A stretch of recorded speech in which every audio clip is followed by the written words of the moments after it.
যারা আহত হয়েছে তাদের যেন রাষ্ট্রীয়ভাবে অবশ্যই চিকিৎসা, এখনো চিকিৎসা হচ্ছে, কিন্তু বিভিন্ন রাজনৈতিক দল, বিশেষ করে আমাদের তারেক রহমান সাহেব নিজে উদ্যোগী হয়ে অনেকের দায়িত্ব তিনি নিয়েছেন। আমাদের সবাইকে এই দিকে নজর দিতে হবে, দেশবাসীকে। বন্ধুরা, গত অর্ধ শতাব্দী মুক্তিযুদ্ধ শুধু বললে ভুল হবে।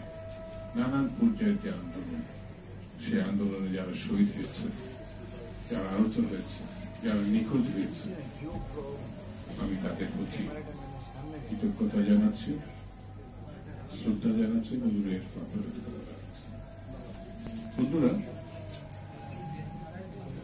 এই আন্দোলন যেটা হয়েছিল, এটা জুলাই আন্দোলন, আগস্ট আন্দোলন, এটা পরিসমাপ্তি হয়েছে এই সময়টা।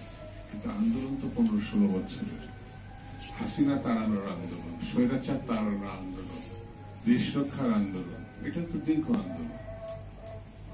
সেই জন্য শুধু জুলাই আগস্টকে যারা আমরা স্মরণ করছি, আমাদের অতীতকে আমরা অস্বীকার করছি। সেই জন্য জুলাই আগস্টকে আমাদের স্মরণ করবো আমাদের মর্যাদার জন্য, আমাদের ঐক্যবদ্ধ জাতি গঠনের জন্য, আমরা দেশকে পুনর্গঠনের জন্য। এটি এমন একটা জিনিস, এই জিনিসটাকে কখনো বিতর্কে আমরা না নিয়ে যাই। এখানে যারা ছিল সবাই জাতীয় বীর, সবাই রক্ত দিয়েছে জাতিকে মুক্ত করার জন্য।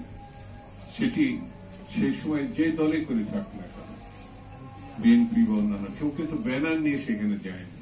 লক্ষ্য করবেন, এই জাতীয় আন্দোলনটা কেউ ব্যানার নিয়ে যায়নি। এখানে কিশোর, তরুণ, বয়স্ক সবাই কিন্তু লড়াই করেছেন একটা জাতীয় মুক্তির জন্য। সেই জাতীয় মুক্তি আমরা ইতিমধ্যে যে জায়গায় এনে দাঁড় করিয়েছি, সেই কাজটি কিন্তু এখন আমরা করতে পারি। সেই কাজটি করতে হবে স্বৈরতন্ত্রকে গণতন্ত্রে উত্তরণের জন্য। স্বাভাবিক যে পথ, সেটি হচ্ছে নির্বাচন। এই নির্বাচনটা যতক্ষণ পর্যন্ত আমরা না করতে পারবো, ততক্ষণ বুঝতে হবে শহীদদের প্রতি আমরা কিন্তু সেই সমাপ্তির দিকে নিয়ে যেতে পারছি না কাজে। তারা একটা জীবন দিয়েছে কিসের জন্য? গণতান্ত্রিক বাংলাদেশের জন্য, মানুষের অধিকারের জন্য। যে সামান্য বলি আর বড় বলি, সেই ভোটাধিকারটা আমরা কিন্তু এখনো মানুষের ফিরিয়ে দিতে পারিনি, যেটা হাসিনা কেড়ে নিয়েছে। সেই কেড়ে নেওয়া ভোটাধিকারটা ফিরিয়ে দিতে হবে। ফিরিয়ে দিলে তারা যে পছন্দের প্রার্থীকে বা দলকে, মার্কাকে জিতাবে, তার মধ্যে দিয়ে আমরা একটি জাতীয় সরকার গঠন করতে পারবো। সেই সরকার যতক্ষণ পর্যন্ত আমরা করতে না পারবো, ততক্ষণ পর্যন্ত শহীদদের প্রতি যত যত মর্যাদা আমরা দিতে পেরেছি, এটা কিন্তু বলা যাবে না। তাদেরকে যদি মর্যাদা দিতে হয়, সম্মান জানাতে হয়, তাদের আত্মার কথাটা যদি আমরা শুনতে চাই, তাহলে এখানে একটি গণতান্ত্রিক সরকার প্রতিষ্ঠা করতে হবে। সেই কথাটা কিন্তু আজকের বক্তারা বিভিন্নভাবে বলে আসছে। পিয়ারের কথা এই জন্য বলছে না, যারা নির্বাচন ভয় পায়, যারা কোনো না কোনো অন্ধকারের শক্তিকে পুনর্বাসন করতে চায়, মানে আওয়ামী লীগকে পুনর্বাসন করতে চায়, কায়দা কানুন তারা দোষে পিয়ার। আমার কাছে মনে হয় পিয়ারটা এখন যথেষ্ট না।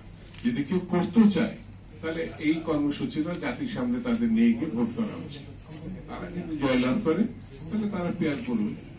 কিন্তু বিএনপির ঘাড়ে চেপে বা অন্য কোন সরকারের ঘাড়ে চেপে এই দুষ্কর্ম করা ঠিক হবে না। এর প্রতি জাতির কোন সমর্থন নাই। এখন আমাদের মুখ্য কাজ হচ্ছে, মাস তো ঠিকই হয়ে গেছে, সেটা ফেব্রুয়ারি মাস, আমাদের নির্বাচনে ঝাঁপিয়ে পড়তে হবে। বসে থাকলে হবে না। যারা প্রতিক্রিয়ার শক্তি, যারা অন্ধকারের শক্তি, যারা ষড়যন্ত্রের শক্তি, তারা নির্বাচনকে ঠেকাতে চায়।